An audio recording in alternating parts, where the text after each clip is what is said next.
This is a big one for so many mums, that you can't rest. Whether it's taking 5 minutes to sit down on the sofa, or actually when you're going to sleep, you can't sleep, your body's restless. There are a few things that's at play here. The first one is, especially if your C-section was unplanned or an emergency, your body has gone into high alert because your body is in shock. Your body had no idea that a C-section was going to happen. Even if your C-section was planned, your body had no idea that it was going to have surgery and then put you in high alert, because high alert, your body, your nervous system believes that that is what's going to keep you safe, which means that you will be much more hypervigilant. It's like it's scanning for danger 24/7. So scanning for danger 24/7 is exhausting, but your body believes that that's what it needs to do to keep you safe. So it won't allow you to rest. So even if you do have, 5 minutes, 10 minutes to like sit down on your phone, maybe, or doom scroll if you want to do that. And even that, actually, because you'll think that the doom scrolling is resting, but it's not, it's keeping you active. For you to actually just sit down and do nothing, you will find something to do. You'll be like, oh, I need to tidy up, I need to do the washing up, I've got clothes to wash, or I've got the food shop to do. You won't actually just be able to sit and do nothing, because your body finds that unsafe. So you'll always find something to do. I worked with a woman once who said it's like her birth starts instantly replaying as soon as she lies down to go to sleep. Like she's like, it's not even kind of drifting off into a sleep. As soon as she led down in that horizontal position, the birth would just start replaying. And I have a theory on that, because that's the position that we were in when we had our C-section, and the body and nervous system is into shock because we're mimicking the position that we were in. And so the body is saying like, oh, like, don't forget what happened. Don't do this. Don't lie down like this. So it wants to remind us of, it will start giving us flashbacks, replaying the birth, or just not allowing us to sleep. Or that's when you start thinking about your to-do list, or etc. It just keeps you busy, and it's just because your body believes that rest is unsafe. It can be reasons why you also feel guilty about rest. You might have some time where you sit down and maybe you do start doom scrolling on your phone, but then you're like, oh, but I could be doing this and I could be doing that. I could be doing the washing up, or I could be doing this, or I could be cooking dinner, or I could be... And so you just get up again and start doing that. Sorry, there are so many bees in this garden, and the sound of them just makes me want to run. But this is the UK. You know we don't get sun like this. So I'm going to be in the sun when I can be in the sun. So you will always find something to do, because you'll feel guilty about resting. And it is your nervous system at play. Your nervous system is what is at play here. It does not know that it is safe. It feels like rest is unsafe. So it's saying, let's just keep her busy.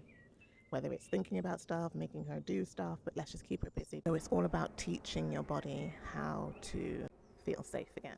And there are a few things that you can do. One of them is acknowledge that your birth was difficult, hard, traumatic. Because there will be a lot of you that don't do that.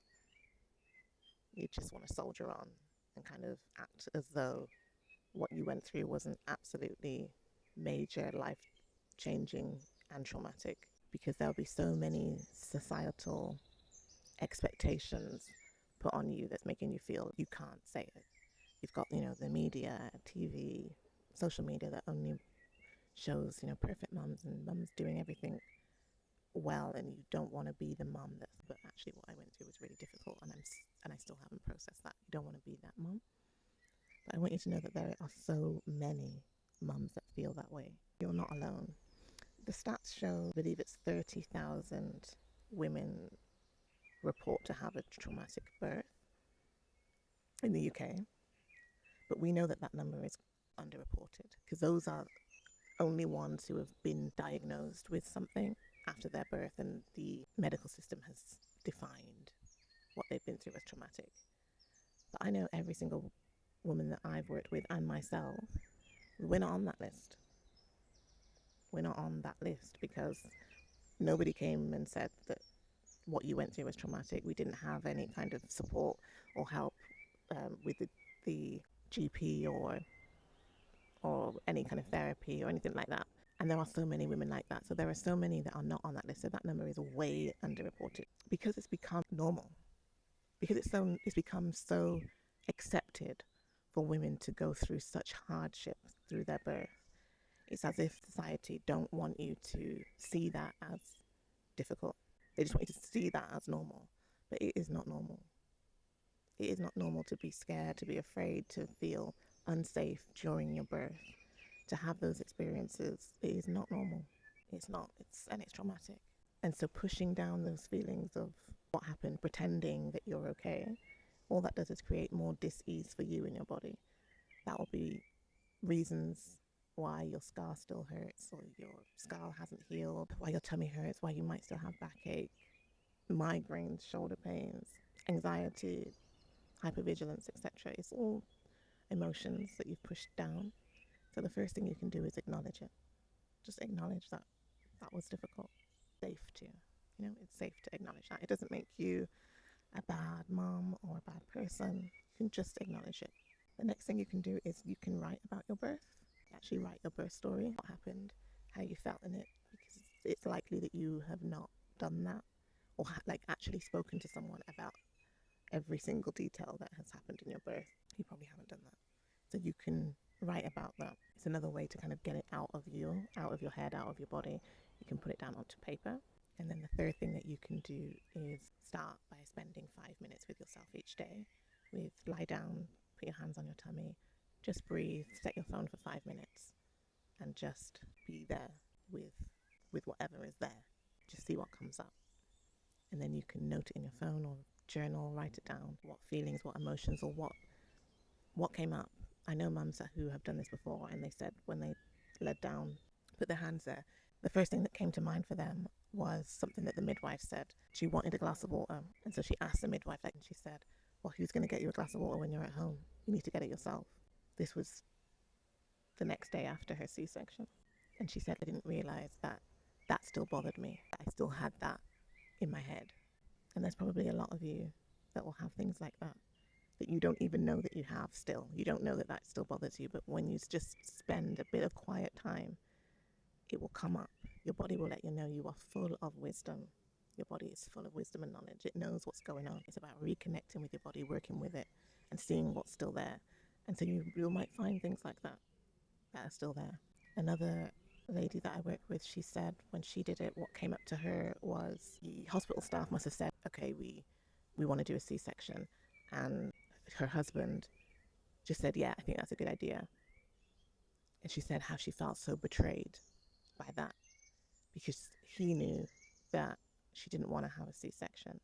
And she said she would have just liked for him to check in with her first and not just agree like that. And she said she didn't know that she still had that thought in her. So there's a lot that could come up by just spending these 5 minutes. A lot can happen when you reconnect with your body. I had awful keloid scars after my C-sections, which have now gone, and that's due to the Reconnection Oil that I use and the ritual that I use to be able to get rid of that, because there was so much emotion attached into my C-section scar, and when it released, that was the result. So there are so many things that can happen because your fears, your pain can manifest itself physically. And that's how it manifested for me. There are so many things that can happen when you reconnect with your body. Do like the video if this was helpful to you. Share it with another C-section mom so that she knows that she's not alone. And do subscribe. I really do want to be able to grow this channel so that more women can find this perspective on C-section healing. Because C-section is not just physical, it's emotional, spiritual, and it's energetic. And more women need to know that there is a way to heal.